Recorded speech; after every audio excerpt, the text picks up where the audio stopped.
Hey everyone, you're tuning in to Startups Unedited. I'm your host, Justin Dorfman, and I'm here with my co-host, George Soto.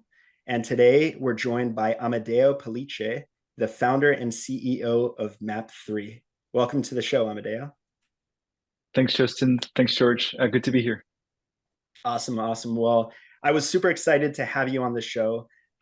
You and I worked closely together at blockchain.com for about a year, and you recently left blockchain.com to start your own crypto company. And congratulations, you got accepted to Y Combinator. So that's, I think, a Thank you. huge stamp of approval. And I definitely want to dig into all that stuff. But before we do, why don't you take a moment to introduce yourself? Tell us a little bit about your background and how you came to found Map3. Thanks, Justin. Excited to be here, and thanks for the kind intro. I've been working in the crypto space for now 10 years. This is my 10th year, so this officially puts me in the crypto boomer category. I have a mixed background in computer science and finance. So I originally studied accounting and hated it and dropped out and started a crypto exchange, which was the UK's first exchange in 2013 called CoinFloor. I was there for 4 years. I then went back to school, did a CS degree. I joined an Ethereum startup in the London scene before joining blockchain.com, where we worked together. And one of my biggest things at blockchain.com, as you may remember, was leading the assets and networks team. So we helped, our customers be able to access more crypto tokens and access more crypto networks. And at Map3, we're building an open source crypto infrastructure company around that same mission, helping other developers integrate crypto networks into their products, taking all those learnings over the last 10 years and trying to make it easy for other folks to integrate crypto as well. And Amadeo, you're basically, as you sort of alluded to earlier, you're a crypto OG. I think about hearing about crypto really like, the beginning of the blockchain, and then of course, just all the sort of buzz that's been going on over the last several years. So you've been in, like, again, I would say that you're an OG veteran. What drove you to pursue a career in crypto in the first place, right? There's a lot of different, avenues, especially as long as you've been in it, right? Like, it wasn't as obvious or as popular back then. And sort of what keeps you building in the space after all these years? Yeah, so George, you mentioned like what keeps you building in the space is a question that I continue to ask myself, especially late last year where crypto, a lot of scams and blowups occurred in the industry, and it's a really relevant question for anyone still building today. What got me into crypto back then was actually my ex co-founder, Mark Lamb, which is a fellow crypto builder as well. He convinced us to pivot our kind of side project slash startup into a crypto exchange. And he said back then that crypto may end up being larger than the internet, and that we had to be a part of it. Um, and and I think that remains true today. And it's more true today than it was in like December 2012 or something when we were having that conversation. Um, in in short, I think crypto has the opportunity to really change finance for folks all over the world. So I grew up in the Dominican Republic. In 2001, we had 54% inflation. Folks back home, still don't have access to first world financial services. And so I think the potential to really change money uh, is humongous and more relevant today than ever. So that is what makes me, drives me to continue to build in crypto, and certainly pushes me through these darker times that we are in as an industry. Yeah, you talk about darker times. I think personally, my experience is that the crypto industry, I've worked in several different industries. I've worked in cloud computing and influencer marketing, and my experience is crypto is the hardest industry that I've ever worked in. And I think it's a combination of the pace, the speed of innovation, the fierce competition, but also all the volatility and the FUD that exists in that world.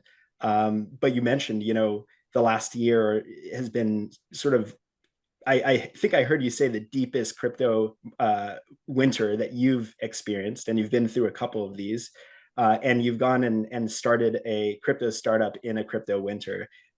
So I'd love to hear what that's like, right? What is it like to start a crypto company in a crypto winter? And how do you stay focused and stay motivated? How do you ignore all the FUD and keep building at a time like right now? It's hard. There's no like secret sauce or secret pill. It's just hard.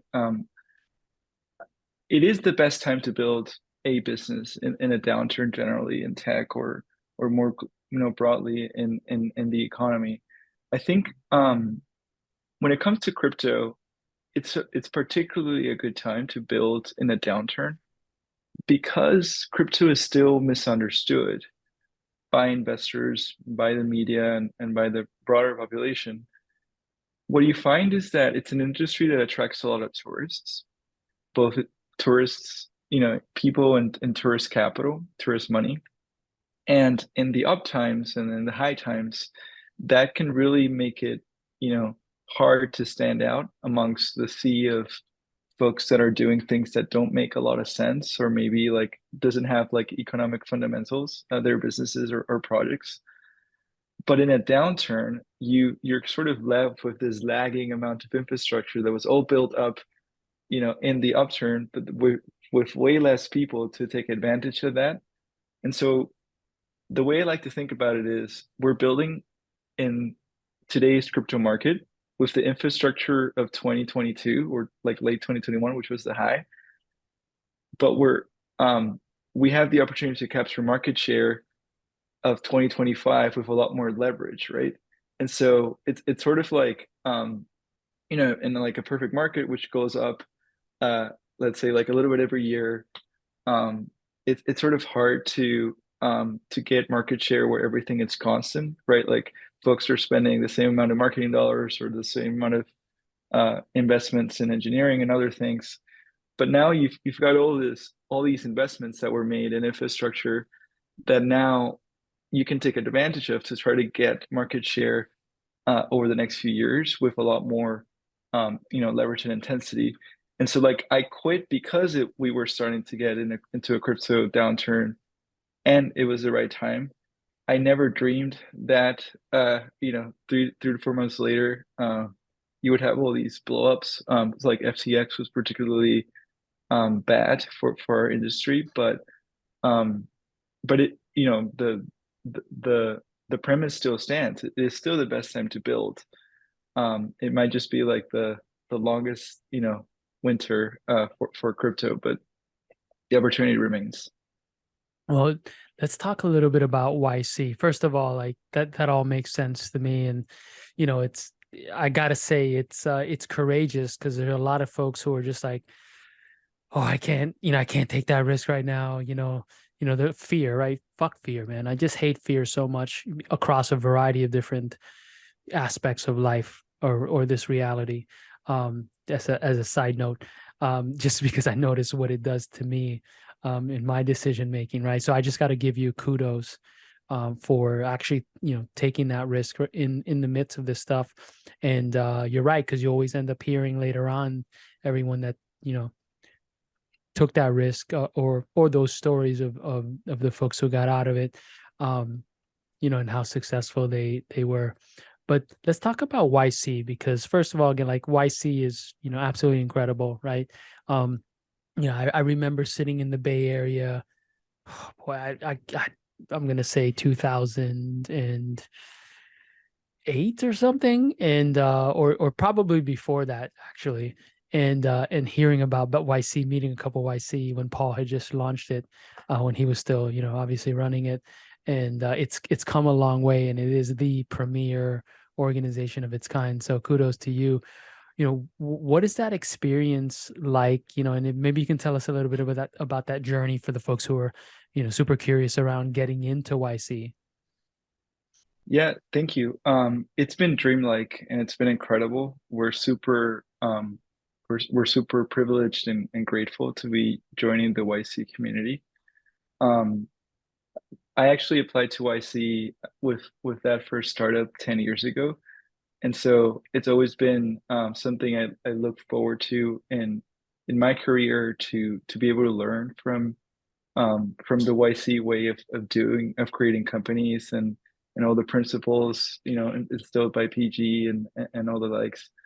Um, my co-founder actually wrote his like master's degree dissertation in Lisp using PG's book back in the day. So, we're all very much indoctrinated into the YC, religion before even joining. And so for us, the process was very simple. So we just applied and they really like sort of technical teams that can build and sell.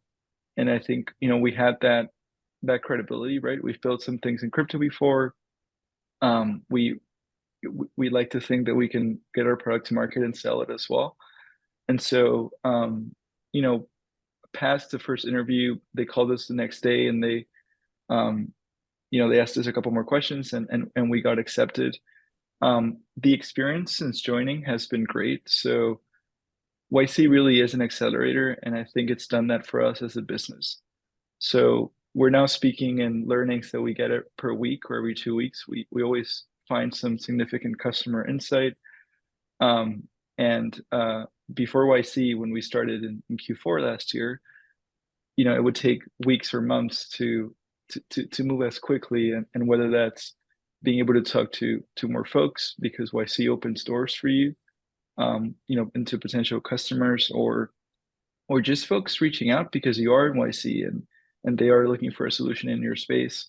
It's just really accelerated the learning experience for us, and I would wholeheartedly recommend it. I've met at least 6 founders in my current batch that have done YC 1 or 2 times before, and so but this time they're doing it in another vertical and just giving it another go at doing a business.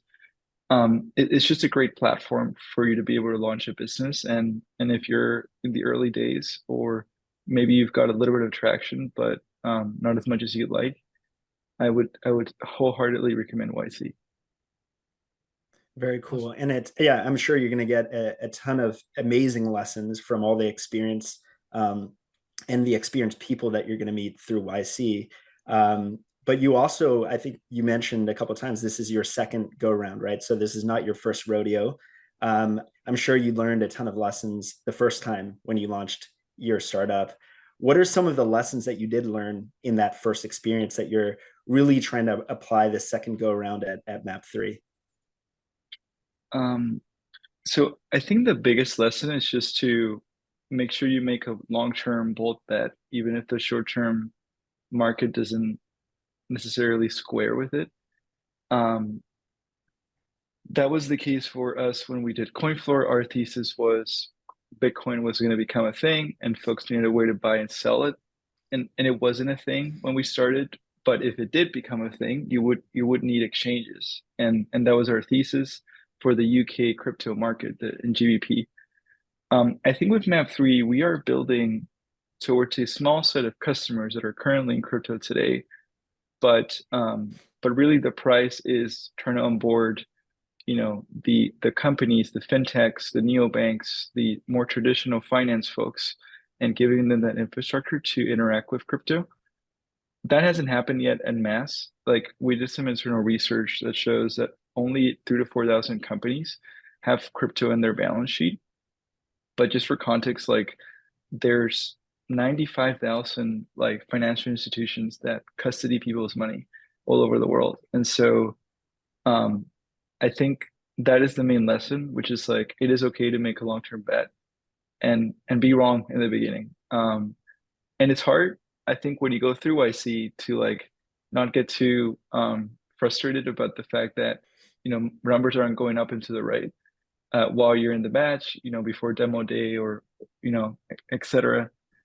And a lot of the YC companies, early days didn't have that story of like, oh, we joined YC, and like every week we had a 30% week over week growth leading up to demo day, where it all sort of came together. A lot of companies in crypto like Coinbase, OpenSea, which they backed, struggled, right, in their first couple of years as a company. And but it's still that mindset of, speaking to the customer, focusing on the right thing, long-term fundamentals that I think really got them through. And that is the biggest lesson I'm bringing from my CoinFloor days into my second startup. Well, as a founder, it's a roller coaster for most of us. I suppose there's folks out there who are total, like, I don't know, rocks, emotional rocks, but you know, being an entrepreneur myself for many years, since I was in college, I certainly can say that, my experience is that it's been, a lot of ups and downs. How do you, as a founder, personally deal with those ups and downs of startup life? It's hard. It's the sort of thing where you sort of need to remind yourself that this is still a job, right? And that's easier to think about when you're employed and you've got a paycheck coming in, and at the end of the day, someone else thinks about payroll. But um, for me, it's just being anchored in my personal life helps me remain, like, put things into context in the startup life. At the end of the day, I am, in some way sacrificing my personal life to do my startup. So I moved to the Bay Area. We're relocated for a short term to do YC and other things. But startups are just like a part of my life. They're a very important part of my life. But whether it's exercise or, mental health, friends, family, hobbies, I think having a connection to the real world is important, because it helps you put, shitty days or bad days into perspective. And also the highs, right? Like the highs can also be pretty terrible, because then you can't focus, and uh and maybe you focus on the wrong thing. So yeah, just being grounded is my biggest challenge as a founder. But I think I can only do that because I've got other stuff outside of the startup going on that I look forward to, when I end the workday. Yeah, that's a great perspective. I mean, my personal experience in the crypto world is the highs are as hard as the lows, right? When we were going through the crypto boom, the pace and just the pressure to get products out there and to compete in the market was as challenging as the low spots, right? Where there was a lot of FUD. So having that balance and having that place that you can unplug is incredibly important. And I know you're a sailor, right? Personally, you like to get out there on the ocean, so the Bay Area is a great place to do that. So I hope while you're out here, you find some time to get out there and enjoy the ocean a bit more. But Amadeo, this has been great. We really appreciate you taking the time. We know you're super busy with YC and everything that's going on. I'm super excited for you and for Phil and Mark. This is going to be a great experience, and I'm sure you're going to have a lot of success coming out of it. So thanks for taking the time to chat with us. For those that want to learn more about you or follow you along in your journey and Map3, where's the best place to find you and to follow your progress? Thank you, Justin and George, and Justin, for being a good friend and supporter throughout this journey. If you'd like to find out more about Map3 and how to integrate more crypto networks into your product, you can visit Map3.xyz and check us out. Awesome. Well, thanks, Amadeo, and best of luck to you. Thank you.